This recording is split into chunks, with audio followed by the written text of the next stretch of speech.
Welcome to another Raid Shadow Legends video. Hope you guys are having a fantastic day. In today's video, guys, I want to talk about a super powerful epic relic that a lot of you guys might actually have in your inventory. And either you're not using it, either you're not using it right, either you're making the most out of it and you're super happy with the Irati Coronet. That's the relic that I actually want to spotlight in today's video.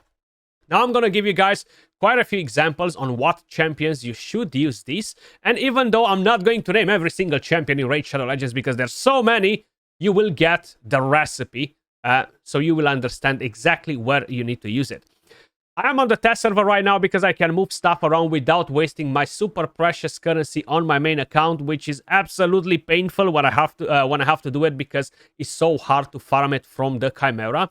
But the most OP champion that can wear this relic is Stranda. If any of you guys are wondering how the heck is Stranda doing 12 billion damage after the massive nerf, well, part of it is the Irati Coronet. This works very similar with Nature's Rat Blessing, okay? They pretty much do the exact same thing. They give you the exact same value, more or less. So, this is the relic right here. I only have it at level 12. The wearer's damage increases by 1% each time they place a debuff, stacking up to 30%. As simple as that, and yes, is absolutely freaking insane, okay? Now, at level 12, you're actually going to stack the damage each time by 4%. So you're going to get to 30% in pretty much no time, right? You're going to get attack, you're going to get the accuracy on it. And talking about gemstones. Now, I don't want to equip this with the most powerful gemstones, guys, because it's not realistic. I know from my own account, I still don't have a mythical gemstone, for example. And it's super hard to get any decent gemstones because I'm constantly getting the same ones over and over and over and over and over again. And usually they are rare. So I chose to go with a rare and an epic gemstone. So we have the Pierce defenses. The wearer will ignore 3% of the target's defense if the target is under 2 or more debuffs. Plain and simple, guys. That's exactly what we are going to get. 3% ignore defense, and the enemy will most likely always be under 2 or more debuffs, which is really, really helpful. Then for the circular one, we actually have Foe Killer. Not the best one, I'll be very honest with you guys. The main one that everybody should aim for a circular one should be the one that will allow you to deal 10% more damage to bosses. And the name for that is Boss Slayer, but that's a mythical one. So this will deal 5% more damage against enemies with full HP. Unfortunately, it won't really work because even if Lydia uses the A2 to put defense down and weaken, guess what's going to happen? We are going to reduce the HP on the enemy and it won't be on full HP anymore. So that means that this gemstone, it won't really help us whatsoever. But then if we are looking around, nothing will really help us whatsoever, okay? So that's the main problem. This increases our defense, we don't care about it. This is for dungeons, we don't care about it at the moment, right? So you don't really have much better options. You can get one that will increase your turn meter or something like that, but to be honest, just for the sake of it, so I can actually show you that not the gemstones are doing all of the work, we're gonna leave it as it is. Now I do have pretty crazy stats on my Tranda, don't get me wrong. But the main thing is not to show you what damage my Tranda does, is basically to explain you what your Tranda can do, what your Thor can do, what your Bugs Bunny can do, Razelvark for example, or any other champion that debuffs, okay? Val the Destroyer, that's a free champion from the Doom Tower. He's going to do so much damage. You can use it on Ninja, you can use it on Toshiro, you can use it pretty much on every single champion that debuffs. Now, because I quickly mentioned Ninja and Toshiro, some of you guys will be like, Skratch, why would you use that relic when you can use, where is it? Let me just quickly find it. When you can use Scroll of the Unseen. This is absolutely amazing as well because it gives you crit damage. Now, it pretty much does the same thing in terms of a return, but you need to do a completely different thing in order to stack the damage. Now, the main problem is that you need to have this maxed in order to really reach that 30% damage potential on it. While you don't need to have the Erratic Coronet max to reach the 30% damage.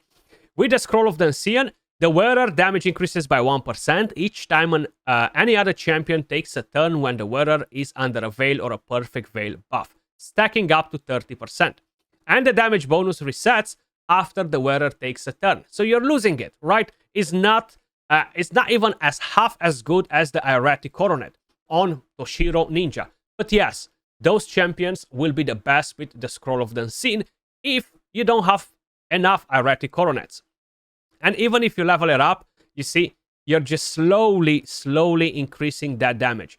And you cannot actually reach the cap as easy as you can reach the cap with the Erratic Coronet. And those champions already debuff, right? Ninja, Toshiro, etc. So I just wanted to clear that before some of you guys will drop that in my comment section. So, the Erratic Coronet. Let me just show you a couple of things that this can actually do. Tranda, 9.6 billion damage. So this is from a clanmate of mine, Juan. Yes, that Tranda has a 6-star blessing, but it's not Crushing Rend. It's actually Nature's Threat. And it has the Erratic Coronet as a relic, which pretty much doubles down on the Nature's Threat. So that's another thing that is really making them deal so much damage. And Tranda does land debuffs with her A2, and this not only that will land debuffs, but will increase the damage from the passive.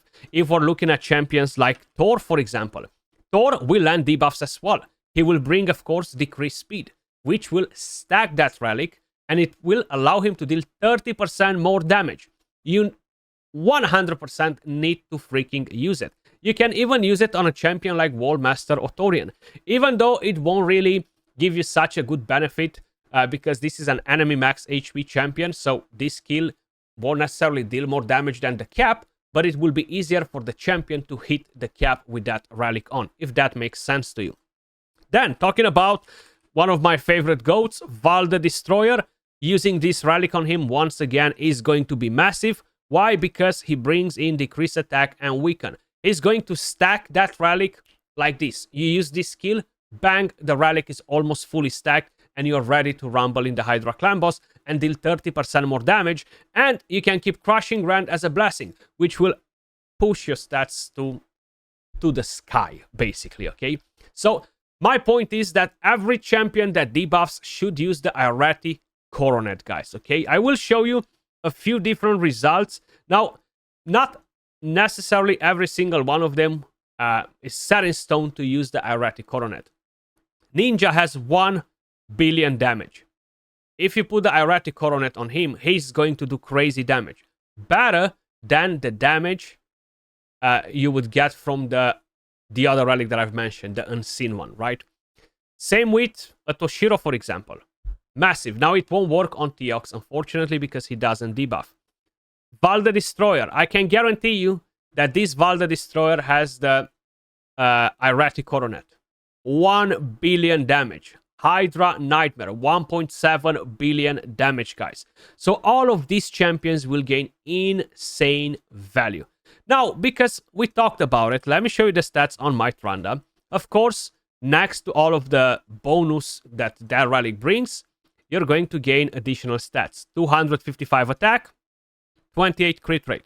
Now, this is not the main Tranda that I'm running on my account. I'm honestly not even sure why she's built like this on the test server. But either way, I'll show you what sort of damage she deals, just in case if you are curious, right? So we're going to go in the Hydra. We're quickly going to stack a bit the passive and everything else that we need from her. And this team right here should get the job done. Now, nowadays, because of the relics, you don't even need to have a 6-star blessing on her to take her on a higher difficulty than hard. Before, we were really struggling. You kind of like needed to have a minimum of a 5-star blessing and crazy build to go on brutal with her. But now, with a blessing and all that, you don't necessarily need to stick on hard. And actually, I'm moving on to brutal with my Tranda team because I can actually do it now, right? So that's really helpful. Very good relic, and you should 100% use it if you have it. And if you don't have any other crazy ones, like any of the legendary ones like the Cat's Gaze, which is amazing just in general. Super powerful on champions like Theox and other champions that don't debuff. So if you're pairing 1-1 in a team, a champion that debuffs, one that doesn't debuff, the one that doesn't debuff gets the Cat's Gaze, and the other one that debuffs can get the Erratic Coronet and do crazy, crazy numbers. So we're going to start with this skill right here. So we actually land some debuffs, stack up the passive, stack up the blessing, stack up as well the relic, you know. So that's what we want to do basically. And then we're going to start using the A2 skill on Trunda. Once we're ready, we have plenty of time to get it up and running, but she deals crazy, crazy damage, guys. And not just Trunda. That's why I've named quite a few different champions, but no one else benefits more than Trunda, because Trunda has this crazy, crazy damage from the A2 skill, right? And that's one of the main things that allows you to do disgusting damage in the Hydra, you see? 3 more debuffs right there. So we're getting close to reach what we are looking for, basically. So let's put that on. Let's put some debuffs. And now we're going to go in with the A2. I'm not 100% sure if we stack the passive, actually. So let's see. This champion's attack increases by 10% for each stun or HP burn debuff this champion places. So we stacked this. Most likely we stacked the Relic. And probably we stacked as well the Blessing. So check this out. For example, look at the damage. 40 million on the other head. And I don't have a crazy build on her. Like, I don't have the best gear. I need more attack, more crit damage, etc. I need to work on it. But it deals insane damage. And this, of course, it has a bit of a fluctuation. Maybe Hand Smasher did not proc, etc. But it allows you to do crazy, crazy damage. And this works on Thor, works on pretty much every single champion, guys. That was all for the video. I literally just wanted to make you aware of how impactful this epic relic is and to make sure you guys are not sleeping on it. If you enjoyed the content, make sure you smash a like, subscribe to the channel, drop a comment and help with that YouTube algorithm. And as usual, much love. I'll catch you all in the next one.